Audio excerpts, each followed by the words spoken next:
Lala Carmela baru saja menikah dengan sang kekasih, Chris Heartland. Ijab kabul berlangsung menggunakan bahasa Inggris hingga mahar berupa Bitcoin.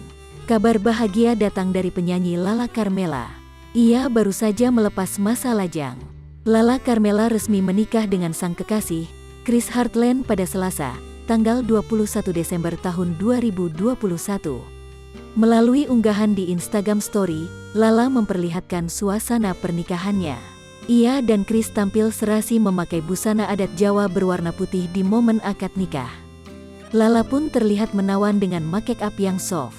Rambut hitamnya disanggul rapi dan diberi hiasan bunga melati.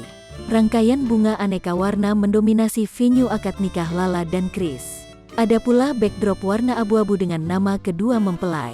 Momen ijab kabul pun terasa begitu hikmat. Chris mengucap ijab kabul menggunakan bahasa Inggris. Ia berhasil mengucapkannya dengan lancar dan tenang. Salah satu hal menarik di pernikahan Lala dan Chris adalah mahar. Chris menikahi Lala dengan mahar yang unik. Ia memberikan mahar berupa Bitcoin atau uang elektronik. Setelah akad nikah, Lala dan Chris lanjut menggelar resepsi pernikahan. Lala tampil memesona dengan gaun berwarna putih. Sementara Chris terlihat gagah dengan kemeja putih yang dipadukan dengan celana berwarna hitam. Keduanya bergandengan tangan sambil menari kecil saat memasuki ruangan resepsi. Lala juga turut membawa bunga. Suasana resepsi terlihat begitu hangat dan intim.